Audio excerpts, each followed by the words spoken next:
Bismillahirrahmanirrahim. Assalamualaikum warahmatullahi wabarakatuh. Apa kabar hari ini? Semoga sehat dan tetap semangat belajar ya, meski dalam pembelajaran online. Baik, kali ini kita berjumpa dalam kesempatan belajar bahasa Indonesia ya. Belajar bahasa Indonesia. Coba diulang, belajar bahasa Indonesia kelas 9 semester 1. Tidak salah kelas ya. Jadi saya ucapkan selamat buat anak-anakku siswa SMP Aisyah Boarding School Malang, dan pada umumnya pada siswa seluruh Indonesia kelas 9, selamat atas kenaikan kelasnya. Semoga dengan naiknya kelas ini juga berpengaruh pada naiknya kepribadian dan kematangan ataupun juga kemandirian. Baik, kira-kira ada yang tahu mau belajar apa kali ini? Ayo, kalau baca buku pasti tahu bab 1 itu materinya tentang apa ya.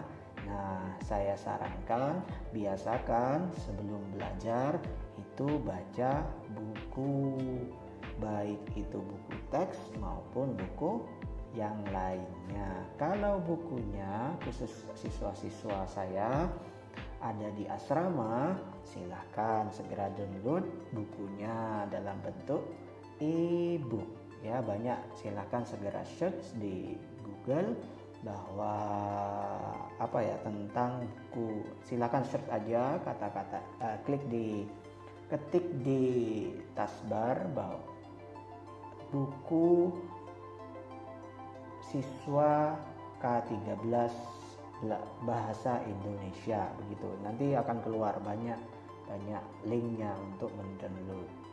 Baik, daripada lama kita intip materinya ya. Sudah ada yang tahu belum materinya apa ya? Belum tahu. Baik, ini kita lanjut materinya. Nah, bab 1 yaitu tentang teks laporan percobaan.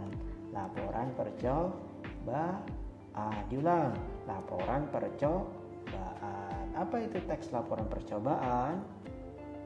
Nah, kalau teks laporan yang lain kita sudah pernah pelajari di kelas sebelumnya. Jadi teks laporan itu adalah teks yang memaparkan kejadian ya atau pengamatan. Baik, di bab ini kita akan mempelajari beberapa hal dengan tujuan. Ini ada empat langkah yang harus kita capai. Tujuan pembelajarannya ada 4, tapi sementara kita fokus pada yang 1, 2, yaitu 1, 2. Kita fokus sama 2 tujuan ini dulu. Yang pertama, membangun pemahaman menyusun laporan percobaan. Kedua, mengenal tujuan dan fungsi laporan percobaan. Yang ketiga, yaitu mengetahui struktur. Apa itu struktur? Bangunan ya, susunannya dari laporan percobaan itu. Dan juga yang terakhir, mengidentifikasi ciri-ciri bahasa, ciri-ciri kebahasaannya ya. Jadi seperti apa sih nantinya gitu. Nah, 2 tujuan ini yang akan kita capai dalam pembelajaran ini. Paham sampai di sini? Harus paham. Kita lanjut. Kita tanya dulu. Saya ingin tanya, apa itu teks laporan percobaan? Ada yang pernah tahu? Atau ada yang pernah sudah baca? Kalau baca buku insya Allah paham ini. Apa itu teks laporan percobaan? Ayo, apa? Sudah punya? Ayo kita cek. Apa sih laporan percobaan itu? Ya, apa sih? Nah, di sini kalau gambar ada yang bertanya, berpikir ini, kemudian ada yang pegang kaca pembesar. Kalau sudah di sini, insya Allah kalau memahami gambar ini, insya Allah kalian sudah mulai penasaran apa sih percobaan itu. Ya, jadi kita cek pengertian teks laporan. Yang pertama adalah hasil dari sebuah pengamatan. Hasil dari sebuah pengamatan. Apa itu pengamatan? Pengamatan itu bisa dengan kata lain penelitian, observasi, ataupun yang lainnya. Yang jelas itu tentang pengamatan pada sebuah objek, baik itu makhluk hidup maupun makhluk mati, benda hidup ataupun benda mati, benda biotik maupun abiotik. Selanjutnya, apa itu teks laporan? Tulisan yang memaparkan suatu fenomena, kejadian, ya, memaparkan, menjelaskan suatu fenomena. Jadi menyampaikan sesuatu pada pembaca tentang sesuatu hal, kejadian misalnya. Kemudian yang selanjutnya hampir sama namun beda dengan teks deskripsi. Jadi kalau kita bedakan dengan teks deskripsi hampir sama. Jadi namun beda dengan teks deskripsi. Apa perbedaannya? Kita lihat. Di sini. Laporan itu bersifat umum, sedangkan teks deskripsi itu khusus. Laporan itu bisa mencakup segala hal, ya, umum. Sedangkan teks deskripsi dia khusus. Coba perhatikan di kelas sebelumnya kita sudah pelajari teks deskripsi. Itu khusus pada sesuatu. Ya, batu ya, ini sudah membahas tentang batu. Kalau membahas tentang bunga, ya sudah membahas tentang bunga. Membahas tentang idola, ya sudah tentang idola. Itu ya, jadi perbedaannya. Jadi dengan teks laporan dengan teks deskripsi. Kita lanjutkan tentang konsep teks laporan itu sendiri. Kalau kita ambil dari pengertian di buku, begini ya. Teks laporan percobaan adalah teks yang berisi paparan, ya, paparan, memaparkan tadi tentang tujuan, tentang proses dan hasil dari percobaan itu. Ya, jadi memaparkan tentang tujuannya apa, prosesnya bagaimana, dan hasilnya seperti apa. Itu ya, jadi teks laporan itu seperti itu. Kemudian teks laporan percobaan merupakan teks yang menceritakan tentang percobaan yang dilakukan oleh peneliti. Ingin jadi peneliti semuanya? Ingin jadi ilmuwan? Pasti ya. Semua orang pasti ingin sukses dengan menjadi seorang profesi, seorang peneliti. Dasarnya, modalnya adalah bisa menulis teks laporan itu. Ya, kemudian teks laporan percobaan umumnya digunakan untuk melaporkan hasil percobaan, karya ilmiah atau laporan praktikum. Praktikum di mana ini? Biasanya di pelajaran IPA ataupun pelajaran-pelajaran yang lain tentang membahas praktik-praktik gitu. Laporannya bisa ditulis dengan naskah teks laporan percobaan ataupun karya ilmiah. Tujuannya teks laporan hasil percobaan adalah untuk memberikan informasi dengan memaparkan tadi, berarti kita memberikan informasi kepada siapa? Kepada pembaca. Tentang apa? Tentang hasil percobaan yang telah kita lakukan, ini yang telah dibuat ya. Jadi memberikan informasi kepada pembaca tentang hasil percobaan. Kemudian teks laporan hasil percobaan bersifat umum atau universal, bersifat umum ya atau universal. Itu tentang pengertian teks laporan percobaan. Kemudian selanjutnya kita akan berbicara tentang struktur ya. Struktur isi ya, isi dari teks laporan percobaan. Apa saja? Kita cek. Nah, apa saja unsurnya? Strukturnya yang pertama adalah adanya judul ya. Kalau tulisan tambah judul itu kurang afdal. Apa itu judul? Judul itu label ya, label pada sesuatu. Judulnya tentang apa ya. Sudah penulis itu harus ada judul. Puisi ada judulnya. Berikut dengan teks laporan percobaan harus ada judulnya.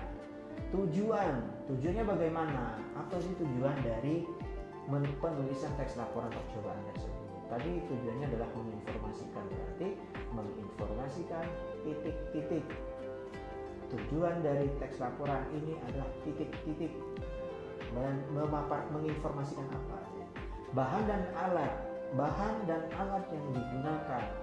Bahan sama alat beda ya. Kalau bahan itu adalah bahan dasar percobaan. Kemudian alat itu instrumen yang digunakan untuk melakukan percobaan itu. Kemudian langkah-langkahnya bagaimana? Mulai dari awal, tengah, sama terakhir. Langkah-langkahnya harus jelas ya. Kemudian yang kelima, hasilnya bagaimana? Berhasilkah atau gagal? Namanya hasil tidak harus berhasil. Bisa jadi dia gagal, positif ataupun negatif. Itu hasilnya. Yang keenam adalah simpulan. Simpulannya bagaimana? Itu struktur isi secara umum dari teks laporan percobaan. Secara khusus yang ada di buku begini ya. Jadi secara khusus dalam buku struktur teks laporan hanya ada dua, yaitu berupa yang sifatnya umum atau klasifikasi pernyataan yang menentukan klasifikasi dari aspek sesuatu atau objek seperti hewan, alam, tumbuhan dan lain-lain yang dibahas secara umum ya, umum. Lagi-lagi umum, klasifikasi pernyataan. Kemudian yang selanjutnya isi tentang uraian. Uraian berisi apa? Menggambarkan sesuatu yang dibahas secara rinci. Ini bisa menggunakan strategi penulisan teks deskripsi, menggambarkan sesuatu yang dibahas secara rinci, apa yang kalian mau bahas. Kemudian bagian per bagian ya, kebiasaan atau kebutuhan hidup makhluk hidup dan penggunaan bahan dan alat, perilaku alamnya dan hal khusus lainnya. Itu struktur teks laporan. Kemudian selanjutnya kita masuk ke ciri kebahasaan. Tadi kita kan bertujuan ini mengidentifikasi seperti apa saja yang ada di teks laporan percobaan itu. Kita cek ciri-ciri kebahasaannya ada apa saja. Satu, memperkenalkan aspek umum atau kelompok generik seperti kendaraan roda 2, transportasi umum, mamalia, keluarga kucing, ikan air tawar, unggas, reptilia dan lainnya. Memperkenalkan aspek umumnya bagaimana dari beberapa aspek ini ya. Kemudian yang selanjutnya menggunakan kata tugas hubungan logis seperti ketika, maka dan seterusnya. Ketika, maka, kemudian dan lain-lain ya. Nanti dicek lagi apa itu kata tugas hubungan logis. Kata tugas yang digunakan tadi digunakan untuk menjaga tulisan agar tetap koheren. Apa koheren? Koherennya ini istilah dalam kebahasaan yang menjelaskan tentang keterkaitan antara kalimat satu dengan kalimat yang lain, paragraf satu dengan paragraf yang lainnya. Jadi koherennya apa? Nyambung katanya orang biasa itu. Tulisannya nyambung, tidak kemana-mana. Alurnya jelas ya, koheren. Menggunakan kalimat aktif. Masih ingat kalimat aktif? Lawannya adalah kalimat apa? Kalimat pasif ya. Jadi apa perbedaan aktif dan pasif? Kalau aktif dilihat dari kata depan atau awalan ya, atau awalannya. Mohon maaf, bukan kata depan. Kata depan beda. Awalannya dilihat. Kalau aktif dia menggunakan awalan me. Kalau pasif dia menggunakan awalan di. Coba cek satu contoh, misal kucing memakan ikan. Nah, memakan ikan ini kalimat aktif ya. Kalau kalimat pasif dibalik, ikan dimakan kucing, begitu. Jadi itu perbedaan dari aktif dan pasif. Menggunakan kata kerja aktif untuk menggambarkan proses dan aksi. Tidak ada urutan waktu, tapi urutan kegiatan. Urutan waktu dan kegiatan ya. Jadi urutan waktu pagi itu, siang, malam itu urutan waktu. Tapi urutan kegiatan yang pertama, kedua, ketiga itu kegiatan. Ya, menggunakan kata benda atau frasa benda yang dibandingkan kata benda dan frasa benda dibanding dengan kata ganti orang. Lebih banyak menggunakan kata benda atau frasa benda ya, tidak menggunakan kata ganti orang. Beda dengan misal menulis teks narasi, itu baru menggunakan kata ganti orang, aku, kamu, dia, dan lain-lainnya. Tapi menggunakan kata benda. Kata benda sudah tidak perlu dijelaskan ya. Kemudian beberapa laporan menggunakan istilah teknis ya, atau istilah bidang ilmu. Istilah teknis ya, misal kalau dalam bidang transportasi umum ya istilah di sana sopir, kemudian ada bus, ada trayek, itu istilah-istilah dalam bidang itu, bidang ilmu ya. Kalau Muhammadiyah ya bebas membahas tentang istilah-istilahnya yang muncul di sana tentang mama, dia hewan dan lain-lain. Biasanya disertai foto, diagram, peta dan seterusnya untuk lebih memperjelas dan itu ciri kebahasaan ya. Ciri kebahasaannya, kalau belum paham silahkan dipahami terlebih dahulu. Kalau perlu diulang videonya ya. Kita lanjut. Selanjutnya adalah ini yang paling penting ya, menarik. Ini pasti kalian tertarik dan tertantang. Apa sih tugasnya? Sudah penasaran apa tugasnya? Kita cek. Tugasnya adalah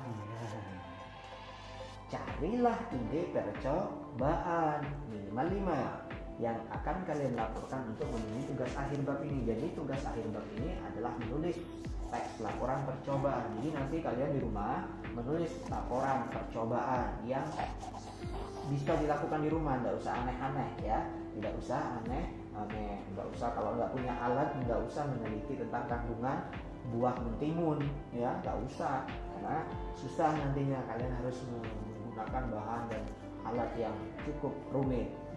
Sederhana saja ya, yang sederhana. Misal setiap hari kalian melakukan apa, terjadinya apa, itu bisa dibuat.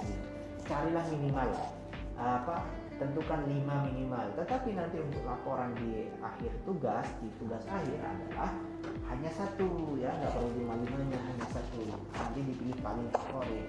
Tentukan minimal 5. Gimana kalian menyetor tugas ini?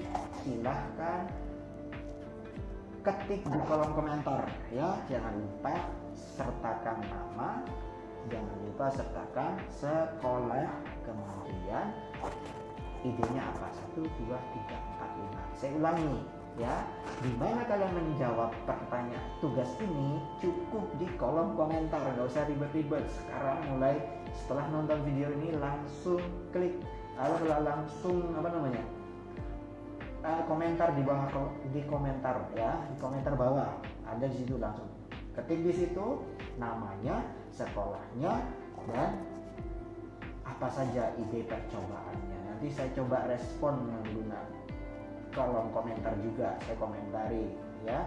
Contoh-contoh, kalau misalkan butuh contoh di luar silahkan bisa searching ya, tapi tidak boleh mengcopy, cuma untuk inspirasi saja.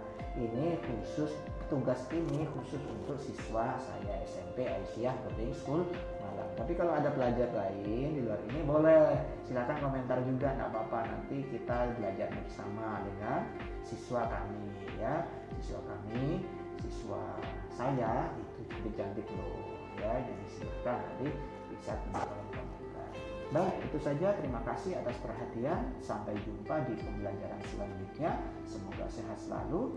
Dia tetap jaga kesehatan, tetap jaga semangat untuk terus semangat belajar. Terima kasih. Wassalamualaikum warahmatullahi wabarakatuh.